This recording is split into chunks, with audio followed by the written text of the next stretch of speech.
We are so thankful to have Carly Peters here with us today. She's an award-winning marketer, and she's a certified life and leadership coach. She's counseled a wide variety of clients from Fortune 100 companies to stay-at-home moms to CEOs and startup entrepreneurs. She believes in the limitless potential of others and the incredible impact that they can have within their families, businesses, and communities. And so she's going to talk a little bit about some marketing guidelines for our business. So let's welcome Carly. Like Jill said, I am Carly.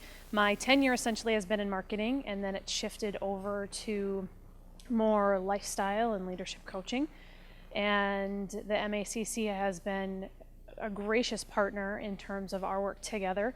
And so we're going to kind of go through really a very high level overview of marketing, what it is, how you do it, and at any time, just ask me your questions. And we can just kind of go from there. So here's roughly what our agenda looks like. So we're going to go through a definition. We're going to go through what branding is. I think there's a lot of misconceptions in terms of what that means to marketing and to the growth of your business.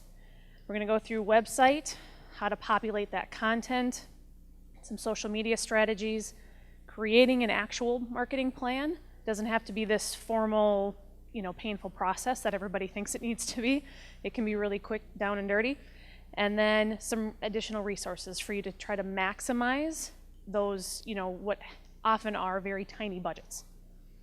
But again, interrupt me if you've got any questions, and I'll be more than happy to answer those. So whether you know it or not, these are essentially the list of things that will fall under the marketing umbrella. It's a very large umbrella.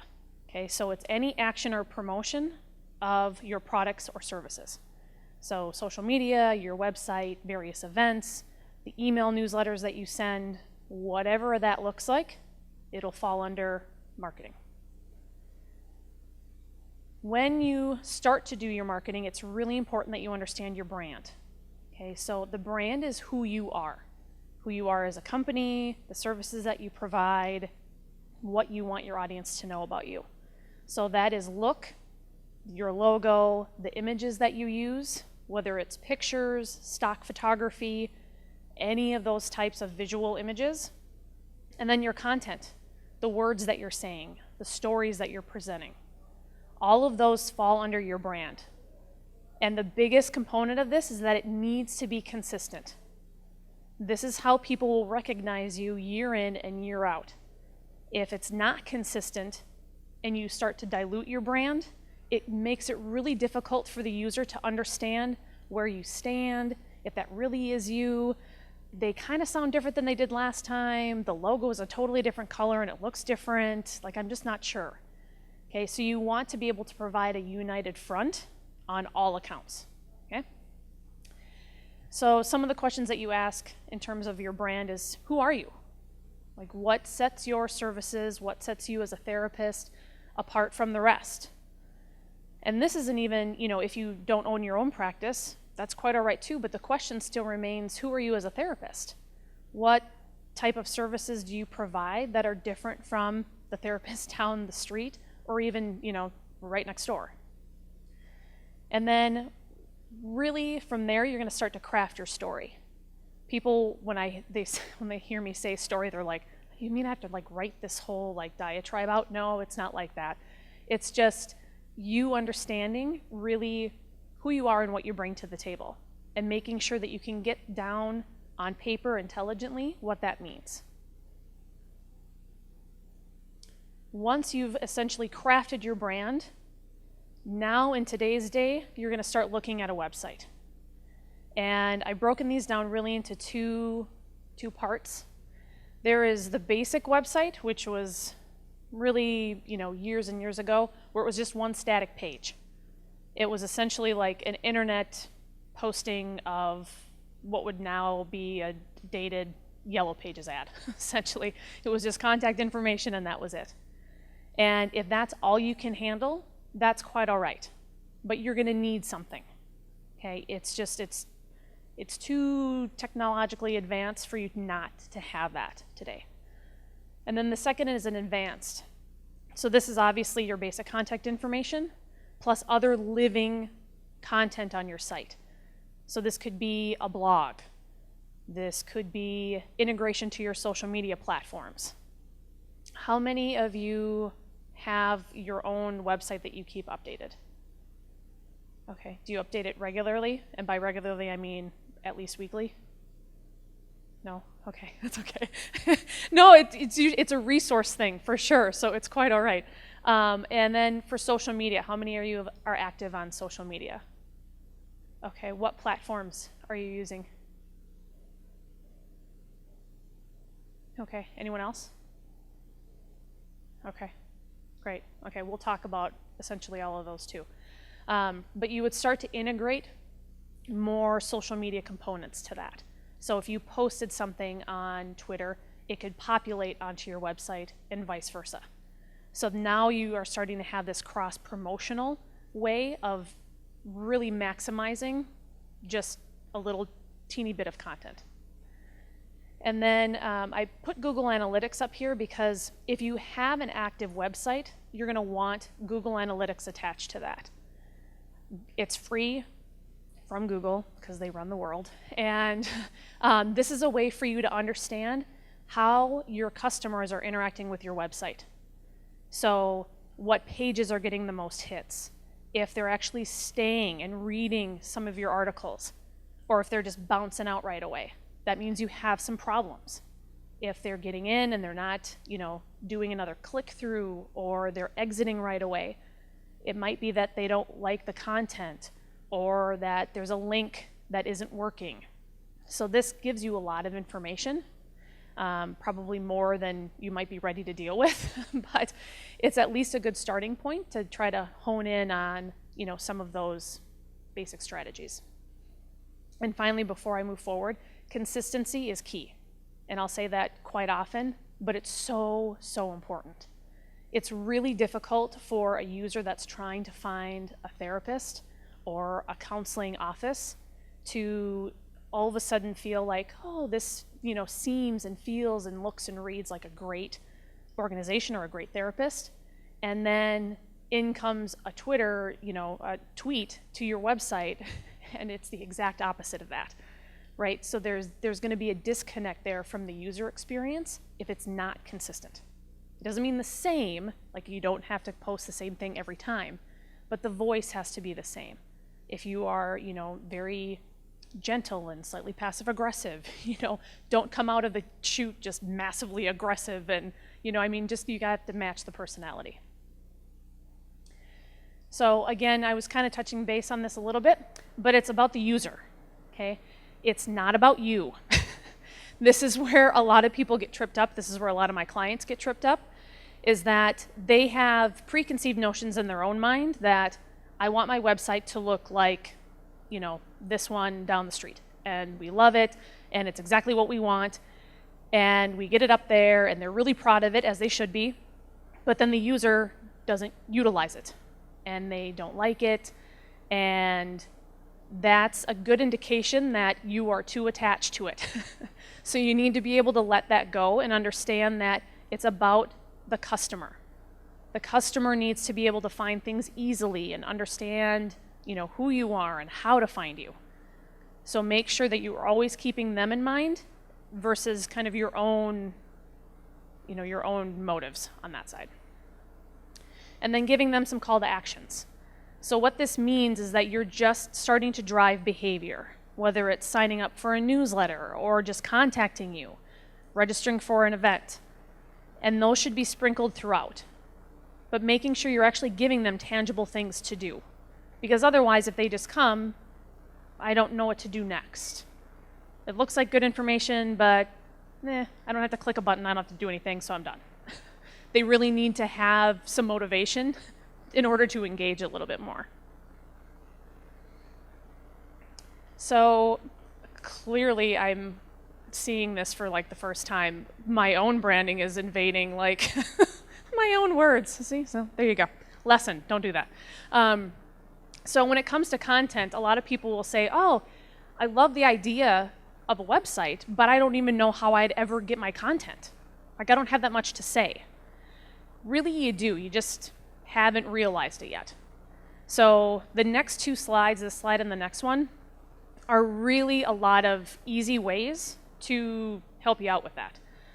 So we talked a little bit about privacy before. So when I address the fact of commonly asked questions or issues, this isn't to say that you're going to say, oh, Sally came into my office and asked me this, and this was my response. But you can essentially say, well, I'm really seeing a trend with this type of issue, and this is what I'm recommending. You know, you have problems thrown at you every single day.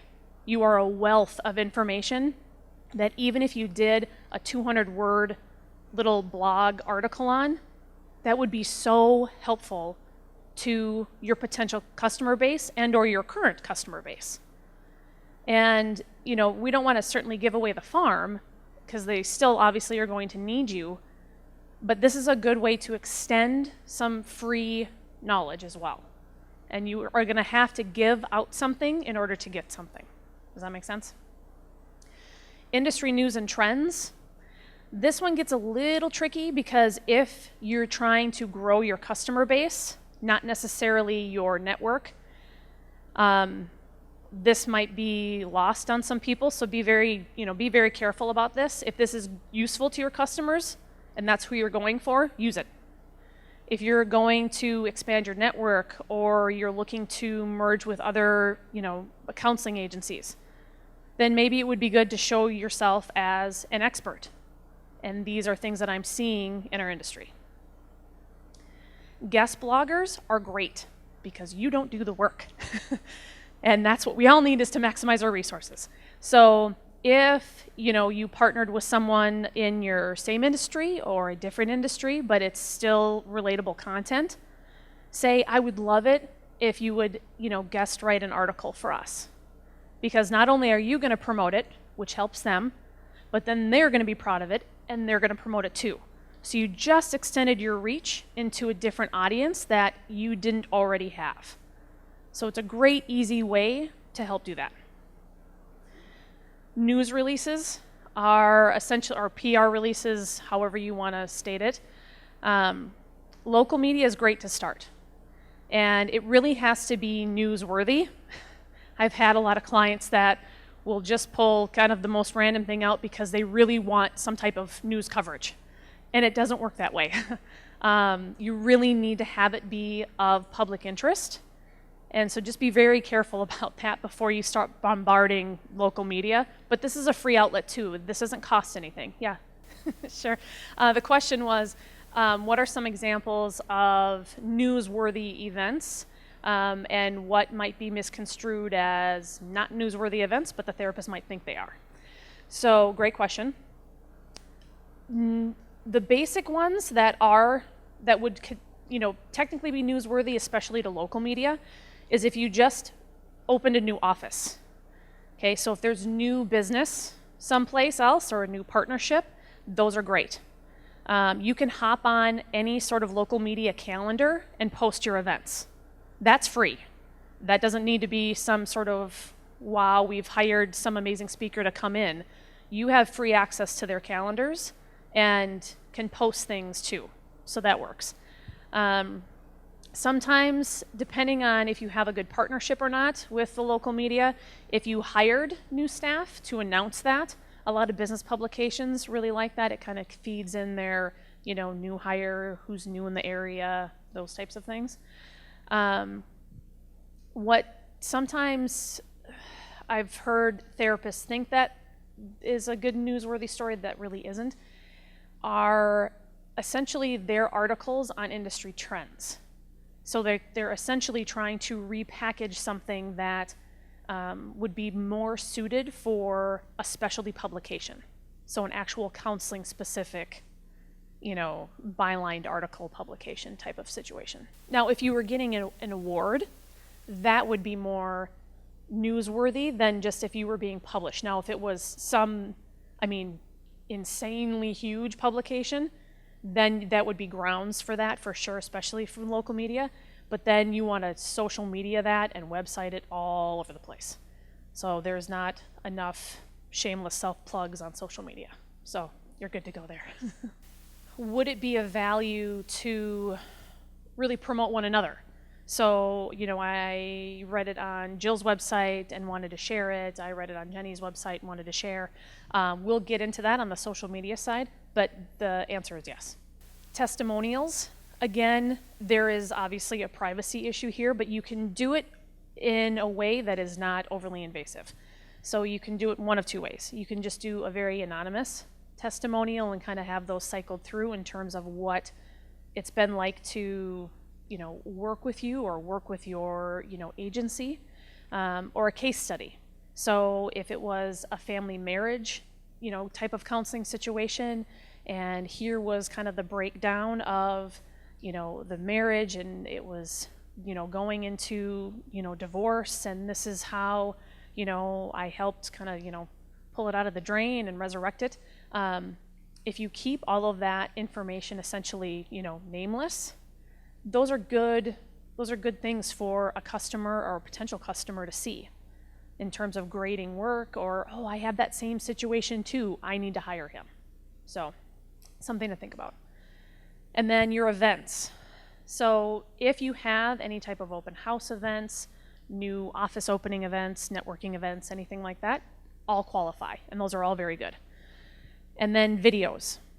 So people really want a wide variety of information, not just content. So they're going to want to see a face.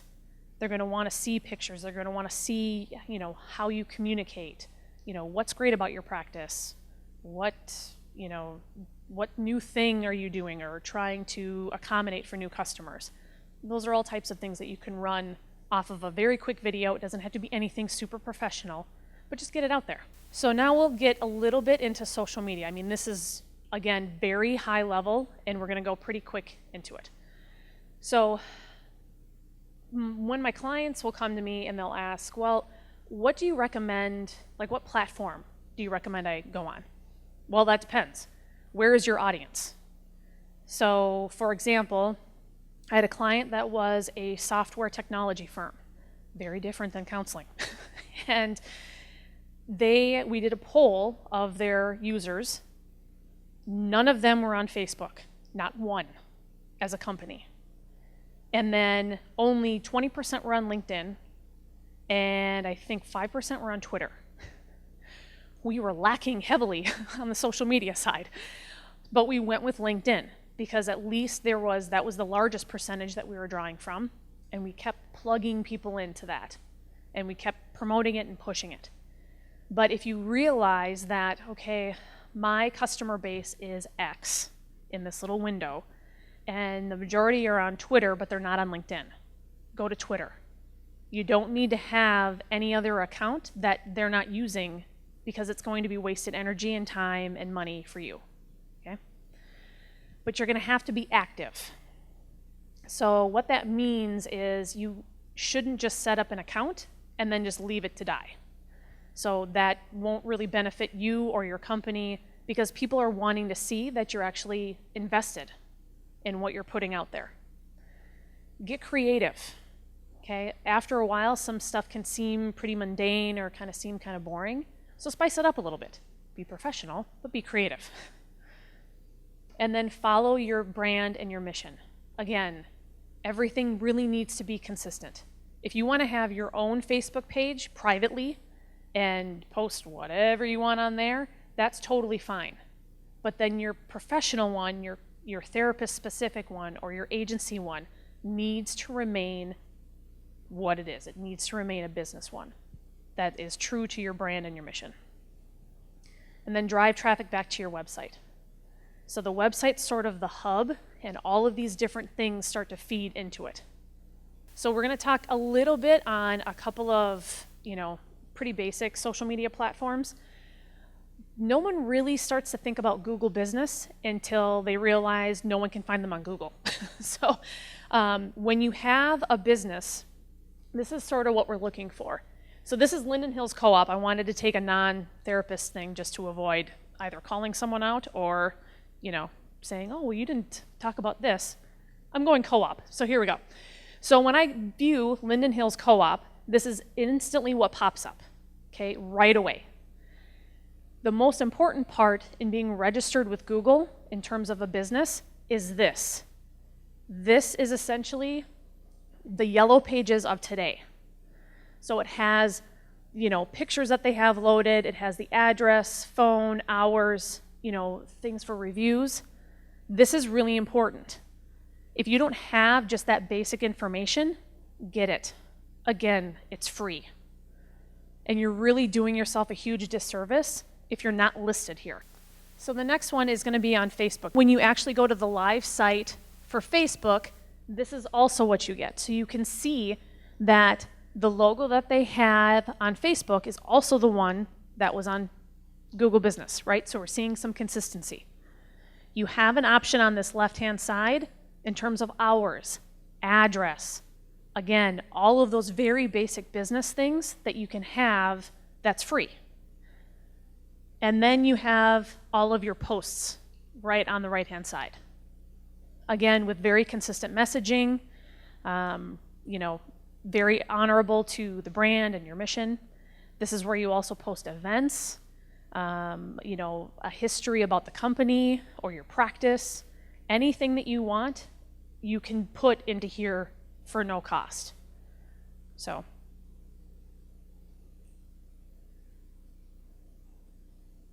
All right, Twitter and LinkedIn. We're only going to look at Twitter just because LinkedIn it gets a little tricky sometimes with businesses actually seeing something just grand and beautiful. We're going to pull that up in just a second too. Oh, okay. We don't have Twitter. That's okay, because I remember exactly what it looked like. So it looked exactly like Facebook, but on a very tiny little panel on the left-hand side. All right, so really the only thing that I was going to point out here was that it has a similar look and feel. So Facebook matched Twitter, which matched the website, and all vice versa. So that's the one key takeaway that I want you to remember, if nothing else. And then Twitter really allows you just to be more conversational. The same with Facebook. LinkedIn is far more professional and really kind of lacks that very intimate kind of conversation, but conversation nonetheless. And back to the initial question of sharing other people's publications or information, social media is a great way to do that. So if you are on Twitter yourself or as a therapist or your agency, it's very easy to just click share, and then it pops up on your feed for other people to see. And then you can say, oh, you know what? She's, or he is starting to refer either other people business, or they really like these industry articles. They must really be keeping up and taking their practice seriously.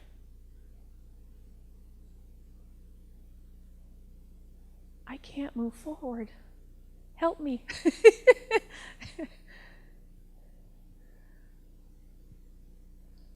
Yay, additional applications.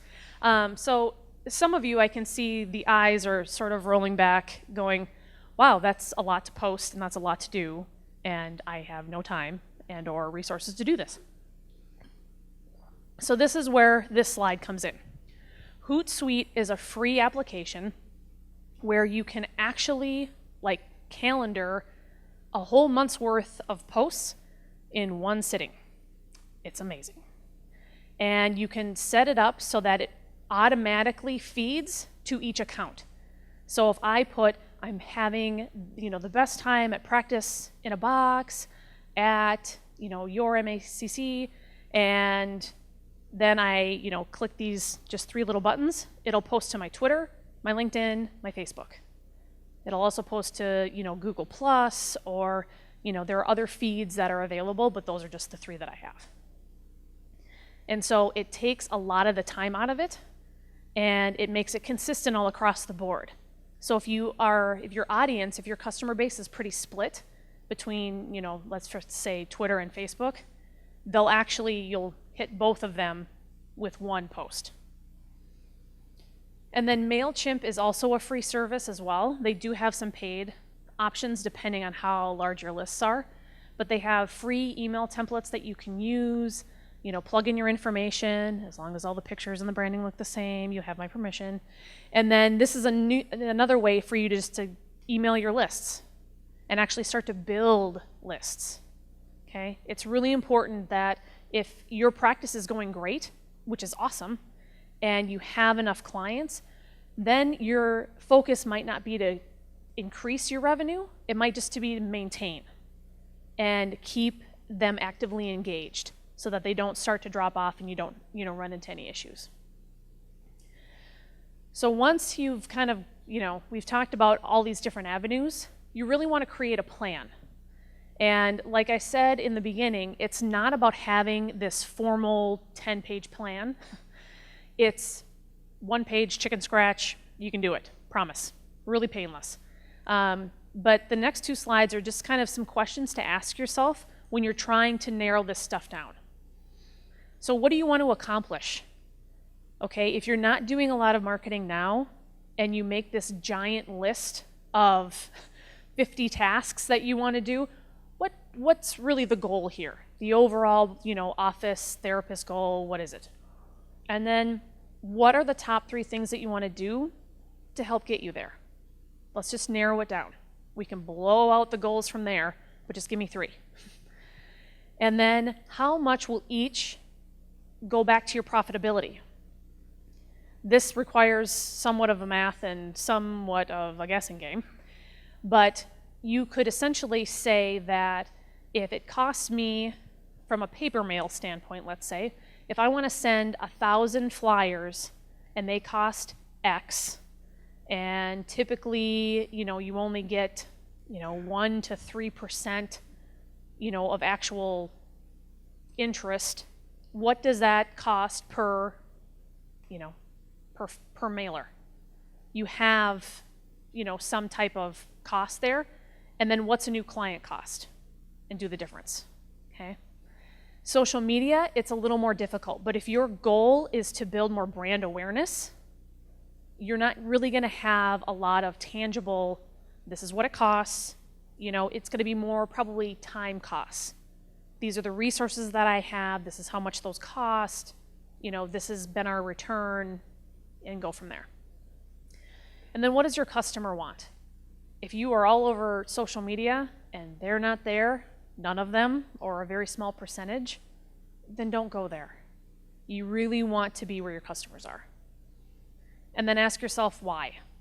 Why do I want to do this? A lot of us are on very tight budgets with very limited resources. So you have to be very conscious of where you're spending your time and your dollars. Very general things, how much money is it going to cost, per the program, why do I need it? But this one is key. How much time am I willing to commit? So up front, to set up a social media account takes minutes. To actually be active on it and be able to respond if people inquire or to keep posts going, it's going to take some more time. So how much time are you willing to invest in that? And there's no right or wrong answer as long as you have time allotted there. And then an obstacle solutions type of scenario. There's going to be a lot of them that you're going to come up with, but you want to be able to get out of your own way right away. So here's my list of obstacles in one column. Here's what my solutions are. If you do not have a solution, you are not looking hard enough. Okay, you will find one, so dig for it. And if it just doesn't fit within the plan, then that's fine, change the plan. Get rid of that one line item and you're done.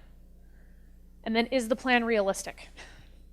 A lot of people hate to have this reality check, but when a client comes to me and says, here is my 3-page plan, I have 2 hours a month to dedicate to this and $100 a month. I don't know how this is gonna happen. I don't have a magical unicorn, so I'm not really sure, what you think you're going to accomplish here. So let's, pare back and see really what is realistic and where you can most benefit from your time and dollars. And a lot of it's going to be trial and error, especially if you're just starting. You may not know, but make sure you're doing your market research. So if you say, well, I serve everyone, you don't serve everyone. Target doesn't serve everyone, okay? So, and when they do, when you have a Target or you have a Google, they have little departments. And so, like their parenting department or their baby department, they're not going to advertise and spend energy trying to get customers that are already babies or that are, beyond, I don't remember the generation, but the one that's past the boomer side. That isn't that isn't their target market for that department. So if you have, let's just even say 3 decent demographics where you know age, sex, roughly what they do, just keep them compartmentalized and make sure that you're doing those marketing activities for that grouping. And since marketing and technology is changing constantly, it seems, what works today may not work tomorrow. So don't get too uptight by, oh, we were doing this and the program went great and then we dropped off. Well, something may have happened. There might have been a change in terms of technology, your customer base might have changed. So just be aware that your marketing initiatives are going to change as well. And just be patient. The last client that I had, they were also software related, and they wanted some website work, and they wanted to be in the top 10 of Google searches within a month. They didn't have an active website, so we were starting from scratch. And if you have a website but haven't been actively updating it, that you're starting from scratch. I'm just going to tell you right now. So just know that when you actually start to give it some love, that is day one. If you've had the site for 10 years, your day one is the day that you actually start to update it. And that's pictures, that's content, anything. Okay, Google wants to see that that this is a living, breathing website before they start to log you accordingly. Yeah. Sure, that's a great question. Her question was, does that count if your Twitter feed runs to it but nothing else does, correct? So we love Google because they're Google, but they changed their algorithm in terms of how they actually will rank all the time. So it gets really complicated with what worked before with your search engine optimization, which is essentially the content that you write to get picked up by Google. And if you have social media feeds versus not, there isn't a great one answer, but if you're active on Twitter, which is good on the social media side, then just know that I'm guessing your Twitter is probably going to be pointing towards the website, so make sure the website's updated as well. It wouldn't do you any good if you were always on social media posting, but the website sat empty and vacant. So just be careful of that, because then you're essentially promoting something that's not updated and ready to be viewed. Oh, but back to the it takes time to grow. Typically when you start from scratch from a website, unless you're going to do the pay-to-play game, it's going to take months, like at least 3 months, if not 6 months, to prove the history that you are updating your site, that you are active, that you are finally starting to get ranked. All of that stuff's going to take time. It is not magic if you're doing it on a budget. Yeah, great question. It's essentially what qualifies as an update to a website, especially if you are in an industry where fees don't change, location, they're really, it's kind of stagnant for the most part. So in terms of content that will be logged as an update is anything. So if you have pictures on your homepage and you update that's considered an update. If you decided to change your location, let's say, or your hours of operation, that's an update. For a stagnant industry, it's really important to have that be content that is either things that you find relatable in your industry that you're going to share, or things that you're encountering within the industry with people that you talk to or network with, any type of ties that you can really rely on to even write just the smallest little blurb, those will start to get picked up. It just needs to be related to your website. So If your website is ministry counseling and you're writing on mechanical engineering, Google is not going to see that as a viable tie, and rightfully so. So make sure that, you know, there are keywords in there that tie back to how you're logged. So, you know, talk about ministry counseling or, you know, family therapy or, you know, whatever the category is. Get those words in there, because the more that they see it, the more that they'll start to recognize it. Don't overdo it, by the way, but. Yeah, absolutely. Yeah, blogs are not a separate thing anymore. They are in the website as a menu tab. The blog is there. Typically, you're going to have an About Us page. That's going to be your history, your mission, your vision, about you as a therapist.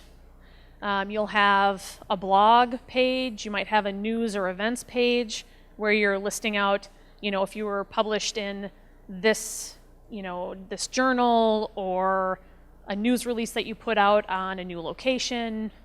We are hosting a networking event, you know, whatever kind of falls into that category. And then a contact page. Those are pretty much the basic ones that you would have for sure. Now you might have a services page if you have, you know, really, you know, laundry list, or you want some further explanation. I mean, you can really be as creative as you want with that. So start slow. That's usually my recommendation if you're short on cash and people. If you at least make some small, simple choices, but do them consistently, you're going to see a great impact over the course of a year. It might not feel like it, but you really will. So if you have to, just focus on one thing, and that's it. If you're just like, I just would like to figure out how to, you know, post on Facebook and like things and share things, then just do that. There is nothing wrong with that. You're doing more than you would have been doing before. And then again, be patient. Marketing does take some time, especially when you're doing it grassroots. It just doesn't happen overnight. So be patient. And here are some resources to help kind of maximize your dollar depending on where you're at. So LinkedIn has a number of groups and forums. So whether they are, you know, for therapists or just marketing, there are a lot of people out there that would love nothing more than to answer your question. And you might not get it within your actual industry. So don't be afraid to go out of your industry to find an answer. So that would be from an actual marketing group. Or if you are a family therapist, but you know, find a group that seems to have a lot of interaction that is not in family therapy, but it's in a different type of therapy, that's great too. They still have all the same challenges that you do. And then you can then be the expert to apply it to how you want to do it for your own practice. The next two, Vertical Response and HubSpot, those are companies that have paid services.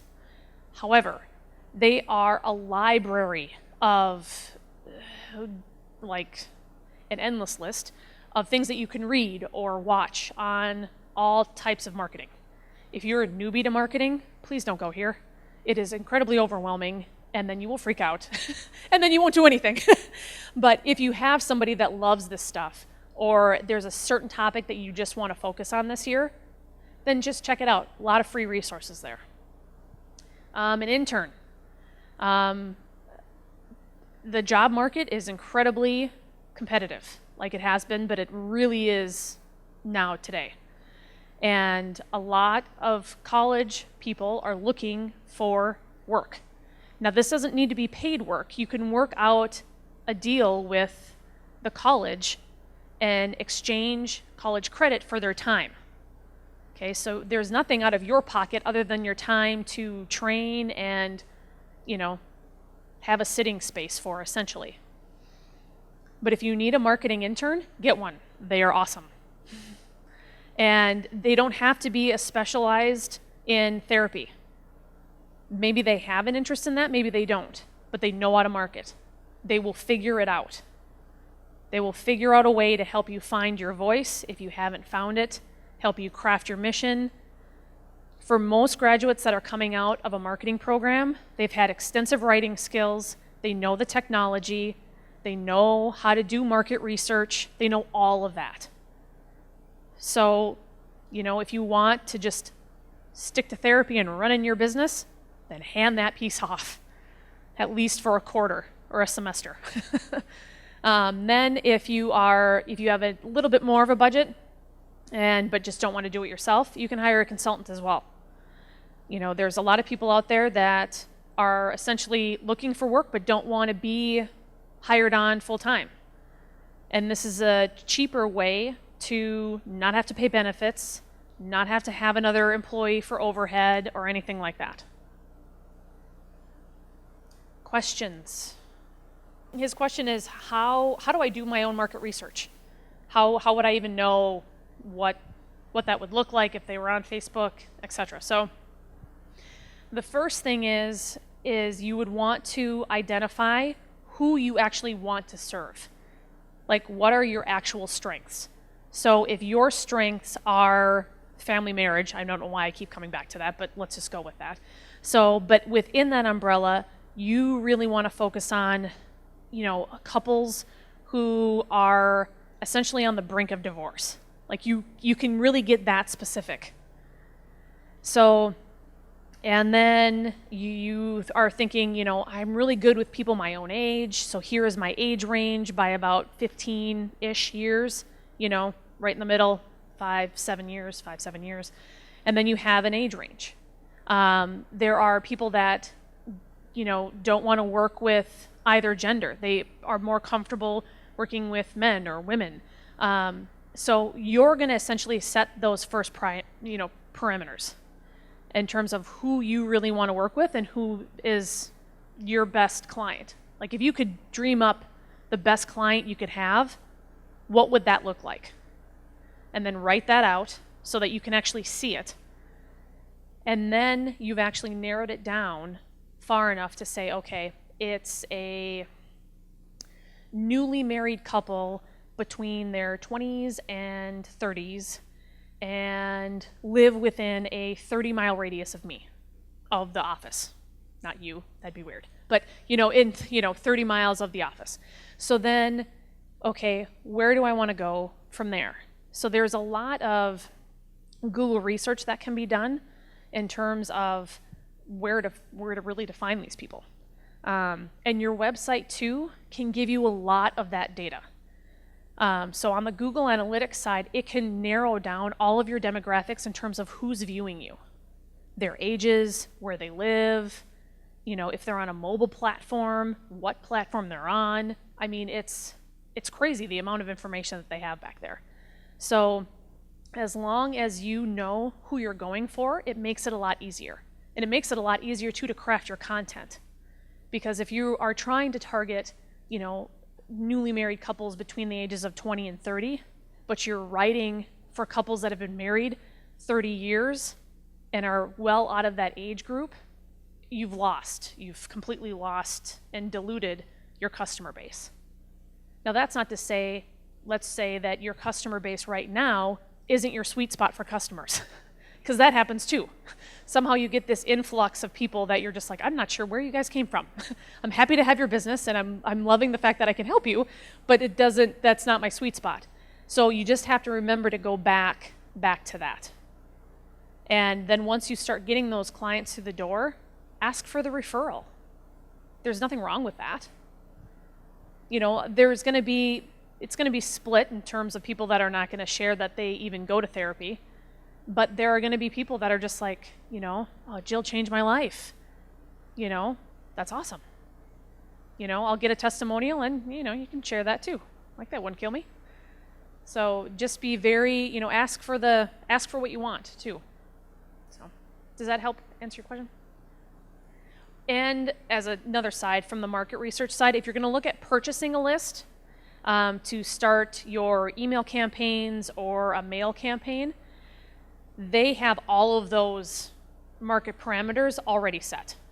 So essentially, you know, you would Google your preferred company and you'd say, here's my ideal customer. They'll match it, and then you just buy the list, and it's done. but there's some free things that you can do on your own too. The question is, how do you handle scathing reviews essentially about you that is now just published for the whole world to see? That's also a great question.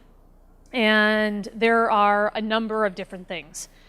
One, if they are so bold as to actually, find you on your social media platform and write it, you have the ability to delete that. You have the ability to block that person on whatever avenue you're on, and then they aren't allowed to come back. They can't see it. It's like you don't exist anymore to them, at least on Facebook. But what I caution you on is if it's nothing massively inappropriate, you might be doing yourself a little bit of a disservice by deleting it. And hear me out on this, because if the client comes to you and you have a bad interaction, they're having a really bad day, and he or she goes home and posts, really wasn't a fan of today's interaction. I'm not okay with it. Okay? This is your opportunity to shine. It might not seem like it. You might be in that, I feel like the hair going up on the back of my neck. I'm kind of feeling defensive. And that's okay. That's a normal first reaction. But then you have the opportunity then to go back and console. I know you're really struggling, and I'm here to help, and all of these things. And if it continues, then you can say, you know what, I'd love to schedule another appointment offline and try to end it there. If it continues, then you delete after that. Okay, but you're really trying to, you're trying to nourish the relationship as you go forward. And I'll finish answering it, but I want to hear your question too. Yeah, so his question is, isn't any good, publicity good, or any publicity good publicity? And to some degree, it absolutely can be, but you also have to understand that there are going to be customers or potential customers that are going to be coming to these sites that also need to be nourished. You are in a very vulnerable industry, and to have, either harassing or inappropriate things just out for public view is very unsettling to somebody that is already in a very raw, vulnerable place. So you have to really use your discretion in terms of what you're going to keep and what you're going to just kind of nourish and then push off to the side and deal with offline. But you'll find that once you start to build some loyalty in terms of who is following you and has seen your positive reactions to other people's negativity, when they start to see that, they'll start to fight your battles for you, which is amazing. Because then you'll have people that'll start coming to your rescue to put these other people kind of back in their place, to give a little healthy dose of perspective. And then you're out of it. Then you've reached kind of that sweet spot of social media loyalty. So but the other thing that I wanted to touch on in terms of the scathing review part is that there are some that you're not going to be able to prevent. You won't be able to delete them. You can essentially, email the company of whoever is publishing it, and you can ask for an appeal to get it down. But chances are, unless it's massively inappropriate, they're not touching it. It's called Glassdoor, and they review employment. So if you work for company X, you as an employee can go onto this site and say almost literally anything you want to about that employer anonymously, whether it's true or not. And even if you have facts to back up that it's not true, they won't take it down. And so I've seen some really negative things, even for the clients that I've worked with and just other ones, where it's like, wow, sometimes you just can't get around it. But chances are your industry for sure is a little less than others in terms of just that massive outright criticism. So rest slightly easier knowing that a little bit. Yeah, great question. So the question essentially was that if If you have somebody that posts something that isn't so great and you essentially go to console, but they want to have additional conversation, if you continue that conversation, is there a risk in other people viewing that as, I don't want to be used as an example ever, so I'm not going to use, their services, or if other people are watching, having all of a sudden what turns into one consoling, incident into like an ask for help all the time sort of column. And what you can do is, especially with privacy in your industry, it would be wise to, when in that first initial response that you have when you're consoling, you end it. If I would love to talk offline about this, you're saying it right, like, I'm sorry, however you want to console, but then we will talk offline, or I can call you, or whatever you want to extend. But essentially you are insinuating that it is done. There should be no reason why you're posting again. And if he or she does, you can delete it. And then just say, and you can explain it, this is my business page. You own it. So whatever's on there, you have to be accountable for. And you can just say, I want to be respectful and understand that you are, in a troubled time, and I wanted to be able to talk offline. I definitely don't want this to be a public thing. And just kind of bring it back.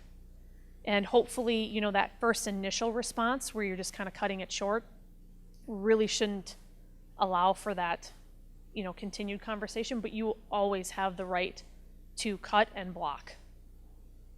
Block if you absolutely have to, but you can delete it and then just explain it offline too. Yeah, so the question essentially revolves around settings on your social media accounts and privacy issues and those types of things. Facebook is really easy to use in terms of these types of issues because I think they've had literally everything under the sun happen. But you are able to set up a feature where if something posts to your wall, you have to approve it first. So this gives you the opportunity to vet it before you even allow it to go live. But again, don't let that delay, like that approval delay, stop you from posting something that isn't 100% positive. You still have to honor the fact that they were trying to get this message out. And if you can respond to it in a good, professional, positive way, do so, because it only benefits you. Twitter, for the most part, is very public. So unless you are sending a private message, you have to do that intentionally. Otherwise, it's fair game. So just understand that one's a little less, there are less privacy issues on that, but they still have privacy settings. So you can really, utilize the social media program however you see fit. And if you think that's too much of a liability for you or your company, you don't have to use it. There isn't anything, that we've gone through today that I would say, other than, an updated website, that you have to do. It's a matter of what you're comfortable with, what you have allotted time for, budget for. There are so many components that go into what could potentially be your marketing plan that it's not for me to say.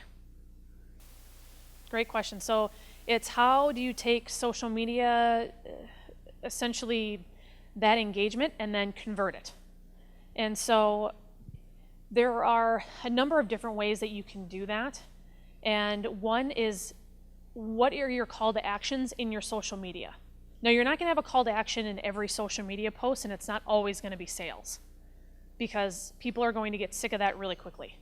So, it could just be, I'm sharing an article, I'm doing this, but every now and then there's going to be some type of call to action.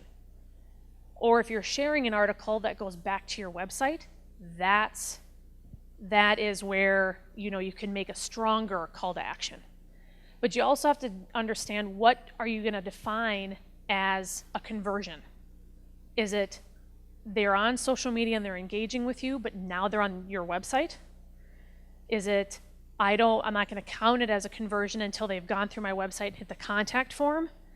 Or is it the whole process all the way through, social media, website, contact form, they are now my client?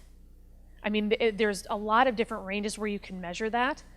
But again, if you're going to go from, one end of the spectrum to the next, understand that that number is going to be far lower than if you're just talking about social media to website conversions. And Google Analytics tracks that too, if they're coming from a social media site, which is great to know as well. So just know, okay, this is how, for this year, we want to track our conversion, or this is what a good conversion would mean to us. But make sure that you're having those call to actions when you get them to where you want them to go, so that they can kind of fall down the rabbit hole with you a little further. So the question is, if you only had 30 minutes today when you went home, what would I recommend that would be kind of the biggest impact? And what really maybe would be kind of the three things to do thereafter? If you're looking to do something different with your marketing, you need to understand what you want that to look like. So you really need to be very conscious of what the plan is. So I would say literally the 30 minutes that I would invest is just a rough outline of what you would hope to get from marketing in any capacity. I want more social engagement. I want more websites. I want more clients, but I want to get my clients in these 3 avenues. Because then all of a sudden you've formed this path, or at least what seems like a path at the time, to then when you have another 30-minute pocket, you know exactly what to do.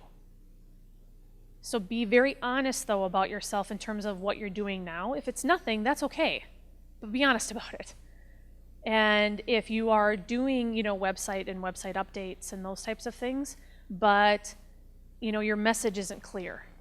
There was, as an example, my husband and I are checking out new churches, and we stopped at one. I was doing some online research first.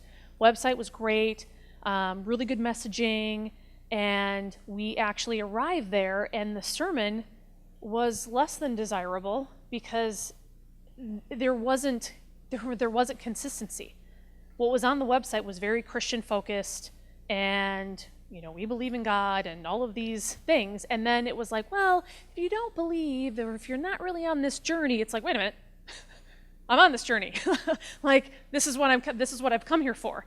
So you need to understand that if you are, doing a website but your messaging is off, that's the user experience that you could have, is something like mine. So then that would be a huge priority to get that in line so that you're drawing in the customers that you want. But you need to be clear on what you want. It's kind of like, I would imagine most of the people that you see, if they come to you but they have no idea what they want, you help them figure it out. Or some people walk through your door and like, I need this right now. I needed it 2 months ago. So that's how diligent you have to be kind of about your marketing too, in terms of what you want, and then you can move forward from there. Mm-hmm. Yeah, absolutely. So his point is essentially to implement any type of marketing right now is to essentially be a good steward. And I couldn't agree more with that. And there are a lot of different ways that you can, kind of extend that reach. So if your target, once you've kind of figured out that market research part, is, teens, I'm really big on teen counseling. Well, is there something that you can do with an after-school program? And is there a way to then bridge that after-school program to the parents to help them better parent their teens that are having problems? So all of a sudden you're starting to extend the reach and be a little more creative in how you get there. But there's a lot of things that you can do that don't cost any money. And, like kind of that teen program that I was just talking about. There are schools that would love nothing more than to have, someone come in and, figure this out, and then you send home information for the teen to take to their parent. I mean, there's just a lot of different ways that you can do it. But being able to offer up any type of information, especially like a blog or these are the issues that we're seeing, I mean, it's great information for anybody to have. My email is up there, carlyjpeters@gmail.com. I initially had Hotmail, and then I got told about 20 times in like a 2-week period, Hotmail, does that even still exist? Well, I transferred to Gmail because now Google owns my life. So, so you can reach me here. I'll be here for a little bit afterwards too to answer kind of any last-minute questions. But again, just know that, you know, anything with marketing that you can do, you know, just be proud of it. You guys are in a very tough industry in terms of the things that you see and the people that you help on a daily basis. And so your marketing matters, just like you do, just like your practice does. So if there's anything that I can, you know, do to be of assistance, any other questions, I mean, please let me know. Otherwise, please drive safe and have a very blessed day.